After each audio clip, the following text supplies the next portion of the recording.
ચલો વિદ્યાર્થી મિત્રો, કેટલાક પ્રશ્નોના જવાબ અથવા સ્વાધ્યાયના પ્રશ્નોના જવાબ આપણે ચેક કરીએ. તો શરૂઆત કરીએ. એક પ્રશ્ન એવો છે 3.17 કે સોડિયમની પ્રથમ આયનીકરણ એન્થાલ્પી ડેલ્ટા IH1 નું મૂલ્ય મેગ્નેશિયમની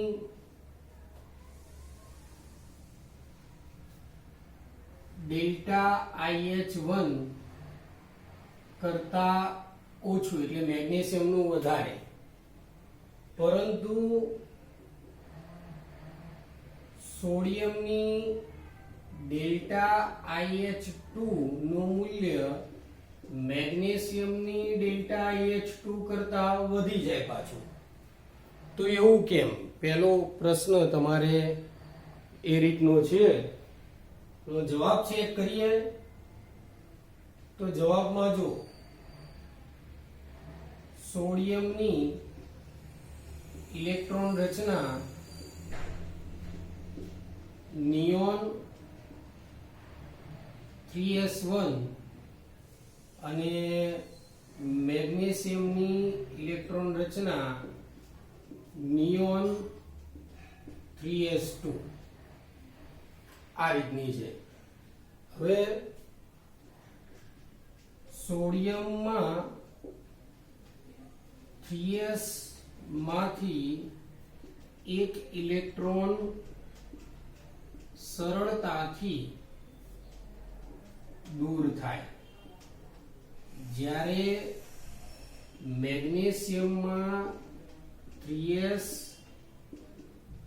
કક્ષકમાં 3s કક્ષક લખીએ, સંપૂર્ણ ભરાયેલી માટે એક ઇલેક્ટ્રોન સરળતાથી દૂર થાય નહીં, માટે પ્રથમ આયનીકરણ એન્થાલ્પી ના સંદર્ભમાં સોડિયમની પ્રથમ આયનીકરણ એન્થાલ્પી મેગ્નેશિયમની સાપેક્ષે ઓછી છે. જો સોડિયમમાં 3s કક્ષકમાં એક ઇલેક્ટ્રોન ને સરળતાથી દૂર થઈ શકે, મેગ્નેશિયમમાં 3s માં બે ઇલેક્ટ્રોન એ સંપૂર્ણ ભરાયેલી, પાછું વધારામાં લખવું હોય તો એવું પણ લખાય કે ઇલેક્ટ્રોન સરળતાથી દૂર અને કાઢી નાખીએ, ભરાયેલી છે. મેગ્નેશિયમ માં ચલો ને એ જ રાખીએ, જે સ્થાયી છે માટે એક ઇલેક્ટ્રોન સરળતાથી દૂર થાય નહીં. તો આ પહેલો ભાગ તમારો પૂરો થાય કે સોડિયમનું મૂલ્ય મેગ્નેશિયમ કરતા પ્રથમ આયનીકરણ માટે ઓછું છે. હવે એક ઇલેક્ટ્રોન દૂર થયા બાદ દ્વિતીય આયનીકરણ એન્થાલ્પી માટે Na+ ની રચના શું થાય? તો Na+ ની રચના થાય નિયોન થાય, અને Mg+ ની રચના થશે નિયોન 3s1.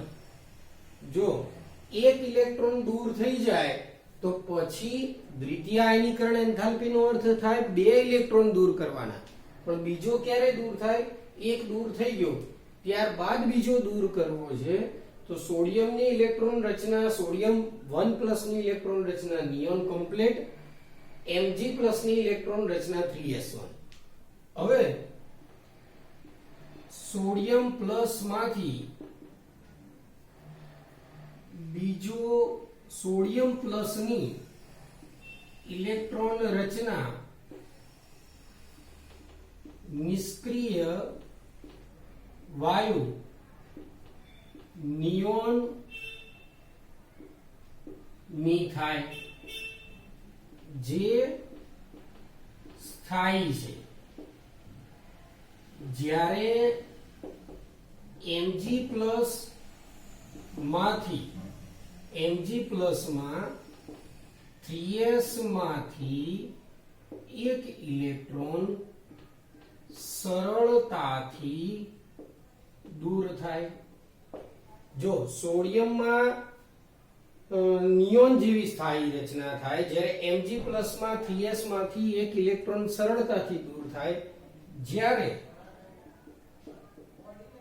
Na+ માંથી ઇલેક્ટ્રોન સરળતાથી દૂર થાય નહીં, વધુ ઊર્જા આપવી પડે।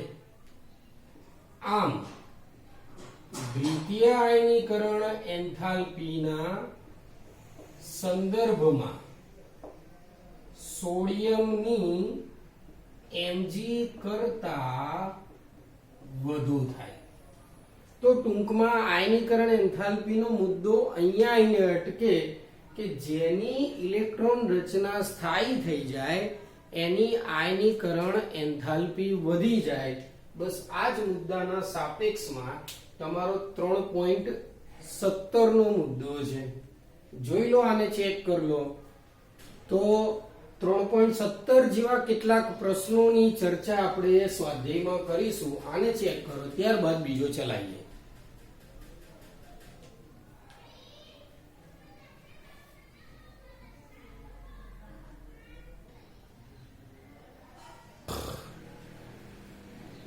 ચલો મિત્રો, સમૂહ 13 માં તત્વો બાલ, ગય ને ટાલ, જો boron, aluminium, gallium, indium, thallium, આમાં પ્રથમ આયનીકરણ એન્થાલ્પીના મૂલ્યો આપેલા છે।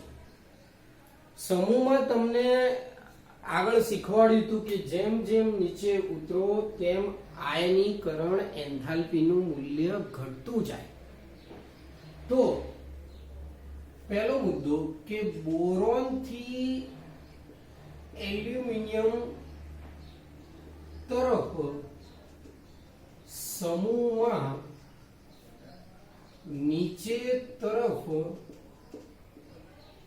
જતા ડેલ્ટા IH1 પ્રથમ આયનીકરણ એન્થાલ્પી, તમારે આખું લખવાનું, પ્રથમ આયનીકરણ એન્થાલ્પી ઘટે, જે યોગ્ય જ છે, એમાં કોઈ એમાં મુદ્દો છે નહીં। પણ એલ્યુમિનિયમ થી ગેલિયમ તરફ જતા પ્રથમ આયનીકરણ એન્થાલ્પીનું મૂલ્ય પાછું શું થશે? વધશે। હવે એના માટે તમારે શું કરવું? તો થોડો તમે આની ઇલેક્ટ્રોન રચનાનો વિચાર કરો। તમને ઇલેક્ટ્રોન રચના જ્યારે સમૂહ અને આવર્ત ચલાયા હશે ત્યારે શીખવાડી હશે, ના હોય તો આ બધાની ઇલેક્ટ્રોન રચના, બેરિયમ, એલ્યુમિનિયમ, ગેલિયમ, એની ઇલેક્ટ્રોન રચના એકવાર જોઈ લો, પછી તમને મુદ્દો શીખવાડીએ।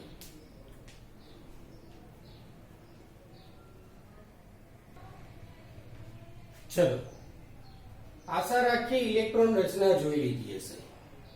ઇલેક્ટ્રોન રચનામાં જો બોરોન, એલ્યુમિનિયમ અને ગેલિયમ, ગેલિયમની ઇલેક્ટ્રોન રચના લખશો ને તો અંદર 3d10 આવશે, એટલે 10 ઇલેક્ટ્રોન ભરાયેલા છે। એટલે એવું કહેવાય કે એલ્યુમિનિયમ થી ગેલિયમ તરફ જતા ગેલિયમમાં 3d10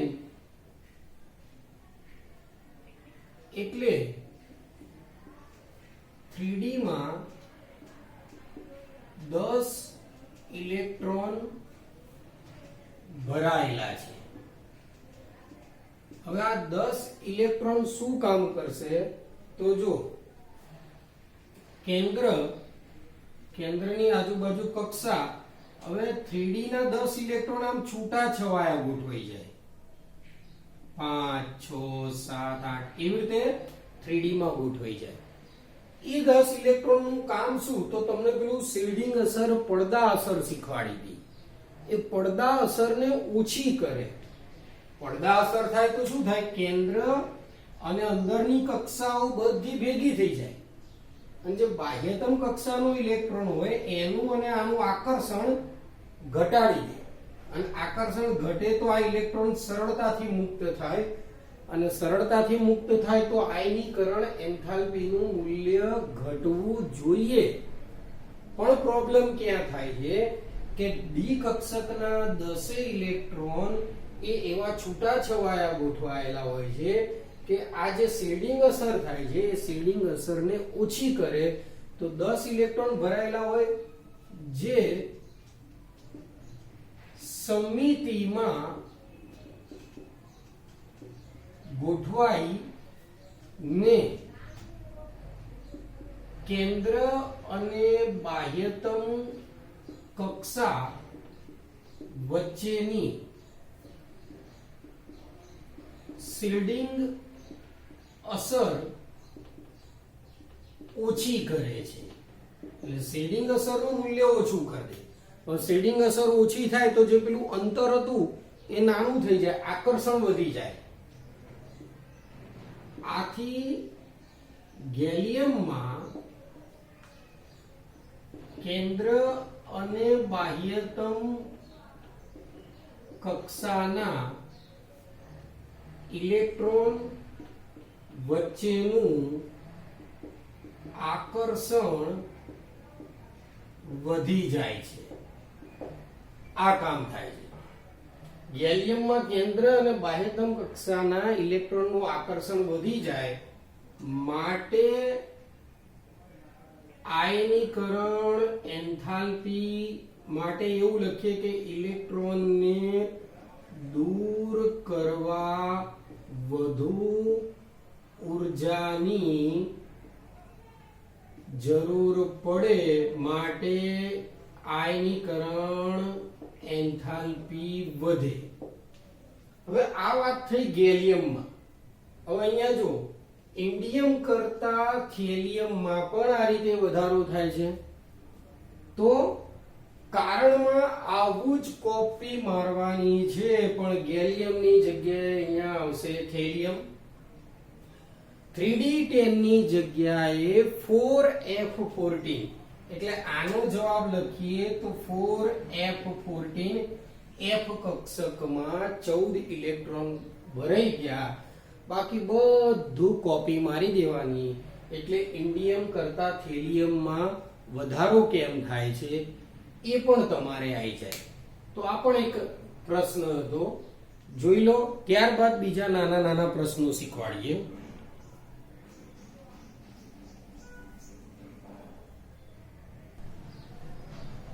ચલો, બીજો એક મુદ્દો છે 3.30 માં કે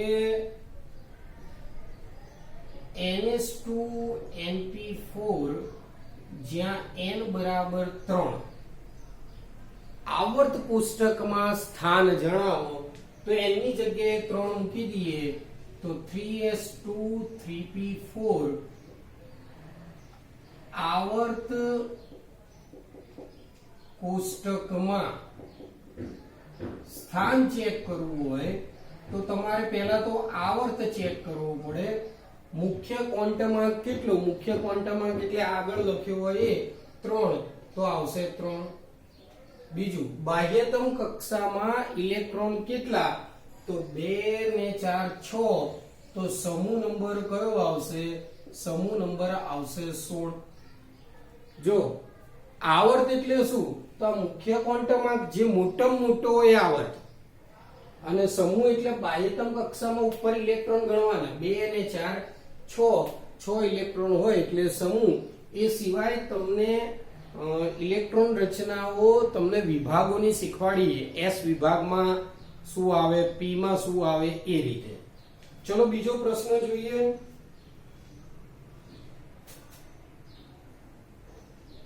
n-1d 2 ns2 n બરાબર 4. હવે વિચાર કરો કે n-1d અને ns એટલે આ કયું તત્વ હશે? સંક્રાંતિ તત્વ થાય d વિભાગનું. કિંમતો મૂકીએ તો અહીંયા શું આવશે? 3d 2 અને n બરાબર 4 એટલે 4s2. તો આ રીતનું થાય. હવે આમાં તમારે કઈ રીતે આગળ વધવું એ પાછો પ્રશ્ન આવીને ઉભો રહે. તો આમાં જો 3d to 4s2 પહેલા તો આવર્ત કયો થાય? તો આવર્ત એટલે મોટામાં મોટો આંકડો 4, તો આવર્ત નંબર 4.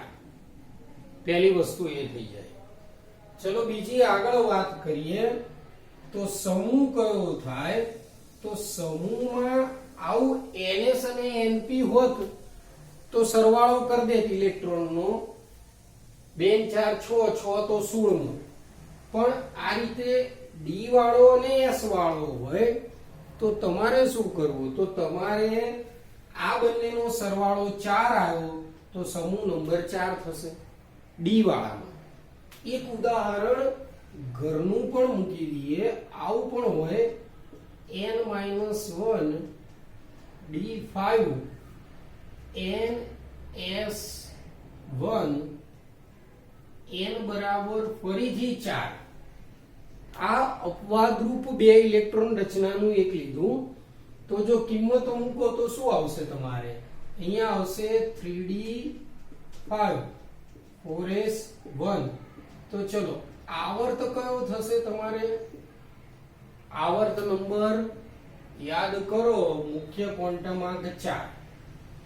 હવે વાત રહી સમૂહની. તો સમૂહ આમાં કયો થશે?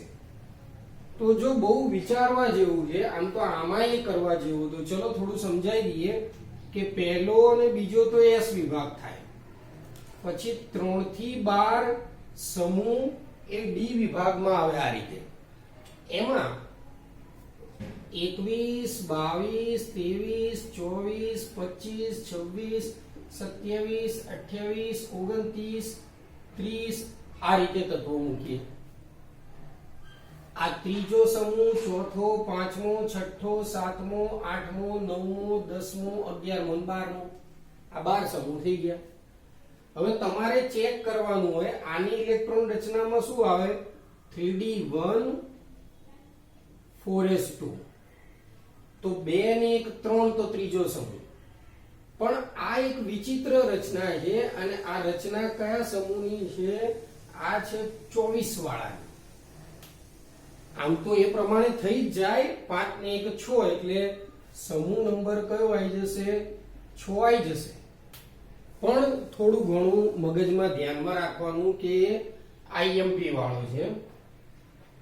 ચલો તો આ તમારે d વિભાગમાં ઇલેક્ટ્રોન રચનાની વાર્તા થઈ. હવે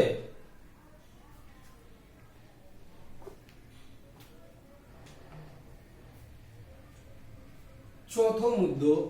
અહીંયા ઇલેક્ટ્રોન રચના લખીશ, તમારે વિચારીને જવાબ આપવાનો કે ક્યાંની હશે. n-2f7 n-1d 1 ns2 n બરાબર 6. તો અહીંયા શું આવશે? 4f7 5d1 અને 6s2. ખબર પડી જવી જોઈએ આવર્તનો નંબર કયો થશે? ચલો આવર્ત અને સમૂહના નંબર એકવાર જાતે વિચારો. આવર્તનો નંબર તો લગભગ આવડી જશે. સમૂહમાં થોડું વિચારો કે આ કઈ રચના છે, કયા વિભાગની છે. આની 2 શ્રેણીઓ પણ આવતી હતી. આટલી હિન્ટ આપી દીધી. હવે વિચારીને તમે કહો.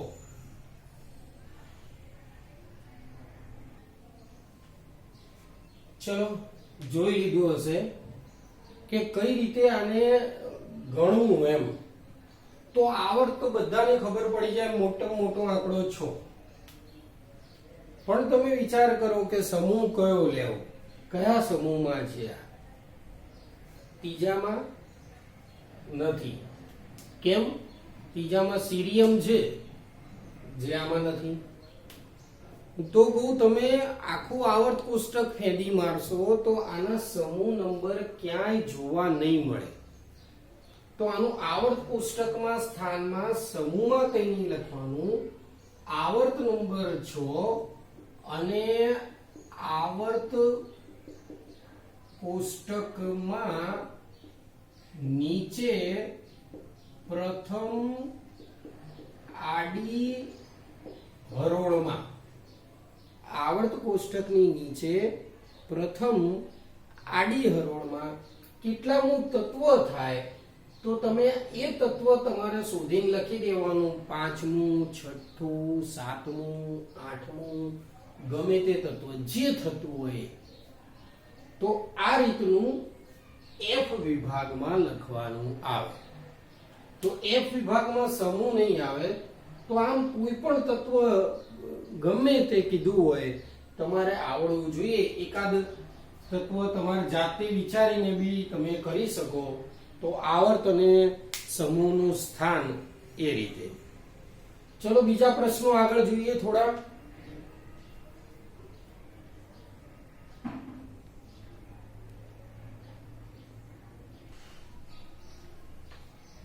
ચલો કેટલાક વિકલ્પો છે એને ચેક કરીએ. 3.33 આવર્ત કોષ્ટકમાં આવર્ત કયા મૂલ્યનું સૂચન કરે? હમણાં જ તમને આગળ શીખવાડ્યું હતું કે આમ આવર્તની આડી લાઈન હોય, દાખલા તરીકે લિથિયમ તો બીજા નંબરનો આવર્ત હોય તો આ બધી આડી લાઈનમાં મુખ્ય ક્વોન્ટમાંક n બરાબર 2 થાય.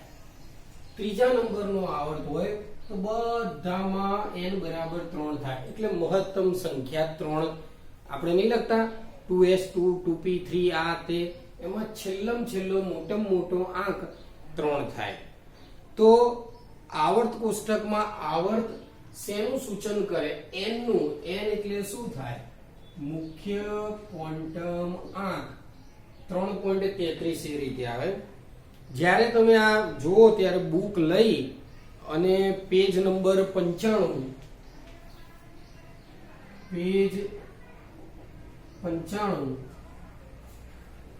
MCQ લઈને બેસવા, જેથી ખ્યાલ આવી જાય. બીજું, આધુનિક આવર્ત કોષ્ટકમાં કયું વિધાન ખોટું છે? પી વિભાગમાં 6 સ્તંભ છે કારણ કે પી વિભાગમાં બધી કક્ષકો ભરાવા માટે 6 ઇલેક્ટ્રોન જોઈએ, બરોબર છે. ડી વિભાગમાં 8 સ્તંભ છે કારણ કે બધી ભરાવા માટે 8 ઇલેક્ટ્રોન જોઈએ. એ બરોબર છે કે નથી એ તમે વિચાર કરજો. ચલો, પ્રત્યેક વિભાગમાં સ્તંભોની સંખ્યા પેટા કક્ષકોમાં ઇલેક્ટ્રોનની સંખ્યા જેટલી હોય છે. એ પણ એવું જ છે. વિભાગની ઇલેક્ટ્રોન રચના બનાવતી વખતે પેટા કોષના મુખ્ય કોણીય વેગમાન ક્વોન્ટમ આંકનું મૂલ્ય દર્શાવે છે. તો આ બધું સાચું છે. ખાલી ડી વિભાગમાં 8 સ્તંભ છે તો ડી વિભાગમાં બધી કક્ષકો ભરાવા માટે 8 ઇલેક્ટ્રોન જરૂરી બને છે.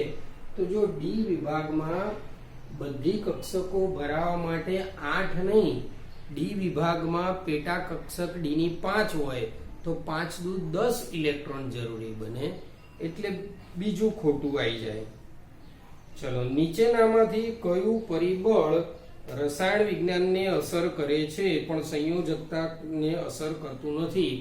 એટલે કે રસાયણ વિજ્ઞાનને એટલે કયું પરિબળ રાસાયણિક પ્રક્રિયા કે જે આપણે બંધ ને એવું બધું બનાવીએ એમાં કામનું છે, તો કયું નથી કામનું એ આપણે ચેક કરવાનું છે. મુખ્ય ક્વોન્ટમાંક n તો જોઈએ જ, કેમ કે જો રસાયણ વિજ્ઞાનને અસર કરતું હોય ને એ પરિબળ આપણે એવું હોવું જોઈએ કે પરમાણુમાં આવી જવું જોઈએ. સંયોજકતા કોષને અસર નથી કરતું એવું પણ શોધવાનું છે. તો એ એવું હોવું જોઈએ જે ઇલેક્ટ્રોન રચનામાં ક્યાંય ભાગ ના લેતો હોય એવું જોવાનું છે. તો એમાં એક મુખ્ય ક્વોન્ટમાંક n, એન તો તમને સંયોજકતા કોષને અસર કરે જ, એના વગર છૂટકો જ નથી. કેન્દ્રીય વીજભાર ઝેડ એ પણ ઇલેક્ટ્રોન રચનાને અસર કરે પેલું શેડિંગ અસરમાં. ઇલેક્ટ્રોનની સંખ્યા ડી એ પણ અસર કરે. વધ્યો કેન્દ્રીય દળ, દળ એટલે પરમાણુ ભાર, પરમાણુ ભારને ઇલેક્ટ્રોન રચના સાથે લેવા દેવા નહીં. હા, પરમાણુ ભાર રાસાયણિક વિજ્ઞાનમાં આવે ખરો, પણ એને સંયોજકતા કોષ સાથે કોઈ લેવા દેવા નહીં, એટલે જવાબ આવશે કેન્દ્રીય દળ. સમ ઇલેક્ટ્રોનીય સ્પીસીસ સેના વડે અસર પામે? સમ ઇલેક્ટ્રોનીય સ્પીસીસ તો એ તો તમને મેં સિમ્પલ લખાયું હતું, કદાચ યાદ કરી લેજો, જોઈ લેજો સમ ઇલેક્ટ્રોનીય વાળું, કે જેનો પરમાણુ ક્રમાંક મોટો એનું કદ નાનું. સમ ઇલેક્ટ્રોનીય સ્પીસીસમાં એવું લખાયું હતું. તો પરમાણુ ક્રમાંક ઝેડ ઉપર અસર કરે તો 3.36 એકદમ સહેલો જ છે. 3.37 આયનીકરણ એન્થાલ્પી, ઇલેક્ટ્રોન વધે તો આયનીકરણ એન્થાલ્પી વધે. ઓકે, આવર્તમાં આમ તો પણ આમાં લખ્યું છે ઉમદા વાયુમાં ઇલેક્ટ્રોન, ઉમદા એટલે 18મા સમૂહમાં આયનીકરણ એન્થાલ્પીનું મૂલ્ય વધારે હોય, એ સાચું જ છે. આયનીકરણ એન્થાલ્પીના મૂલ્યમાં એકદમ વધારો, સંયોજકતા ઇલેક્ટ્રોનનું દૂર થવું, એટલે બાહ્યતમ કક્ષામાં ઇલેક્ટ્રોનનું દૂર થાય તો આયનીકરણ એન્થાલ્પીમાં વધારો થાય. અને છેલ્લું એનનું નીચું મૂલ્ય હોય અને એનનું ઊંચું મૂલ્ય હોય તો નીચામાંથી ઊંચા મૂલ્ય કરતા ઇલેક્ટ્રોન સરળતાથી દૂર થાય, તો આ એક ખોટું કહેવાય. કેમ કે એનનું મૂલ્ય નીચું હોય. માની લો કે લિથિયમ લઈએ તો એનું તો 1:2s1 છે, તો n બરાબર 2 આયા, 2s1 એટલે.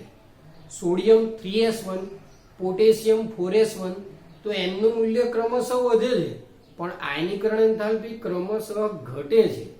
એટલે એવું જરૂરી નહીં હોતું કે n વધે તો આયનીકરણ એન્થાલ્પી વધે, તો એ ખોટું આવશે. એના પછી B, Al, Mg અને K. B, Al, Mg અને K એમાં ધાતુ ગુણધર્મ, ધાત્વીય લક્ષણ કયું? તો ધાત્વીય લક્ષણમાં જો તો સમૂહ નંબર 1 માં K આવે, સમૂહ 2 માં કોણ આવશે? Mg આવશે, સમૂહ 3 ની અંદર આવશે B અને Al. આ રીતે છે. જેમ આ બાજુ હોઈએ આપણે, પહેલા સમૂહમાં ધાતુ ગુણધર્મ વધારે હોય તો K નો વધારે, Mg નો વધારે. પણ બોરોન અને એલ્યુમિનિયમ ની અંદર નીચે બંને એક જ સમૂહ, પણ નીચે વાળો વધુ ધાત્વીય હોય, એટલે એલ્યુમિનિયમ આવે અને B આવે, તો આ ધાત્વીય ગુણધર્મનો સાચો ક્રમ થાય. ચલો, એ જ રીતે B, C, N, M એમાં અધાત્વીય ગુણનો ક્રમ કયો થાય? તો સમૂહમાં લખી દઈએ કે આ ત્રીજા સમૂહમાં B, ચોથામાં એટલે 14માં C, પછી 15માં N અને M. તો જેમ જેમ ડાબીથી જમણી બાજુ જાઓ એમ અધાતુ ગુણધર્મ વધે, તો આ રીતે અધાતુ ગુણધર્મ થાય B, C અને F. એ જ રીતે આ 3.39, આ 3.38, 3.40 કે નીચેનામાંથી ઓક્સિડેશન ગુણધર્મ માટેનો ક્રમ કયો? તો ઓક્સિડેશનમાં F, Cl, O અને N. તો તમારે આના માટે શું ચેક કરવાનું? તમારે આના માટે વિદ્યુત ઋણતા ચેક કરવી પડે. વિદ્યુત ઋણતા સૌથી વધુ કોની? F ની, પછી Cl અને O, આ બંનેમાંથી કોની? એ તમારે ચેક કરીને લખવાની. O ની, પછી Cl ની અને પછી N ની. તો આ તમારે ઓક્સિડેશન પ્રતિક્રિયાત્મકતાનો ક્રમ થાય. તો આ રીતે થોડા વિકલ્પોની પણ ચર્ચા કરી, થોડા પ્રશ્નોની ચર્ચા કરી. બાકીના અમુક પ્રશ્નો સ્વપ્રયત્ને તમારે કરવાના, ચેપ્ટર વાંચી લેવાનું, અને જો કંઈક બાકી રહી ગયું હોય તો જાણ કરવી. તો પરીક્ષા માટે ફરીથી દરેકને બેસ્ટ ઓફ લક.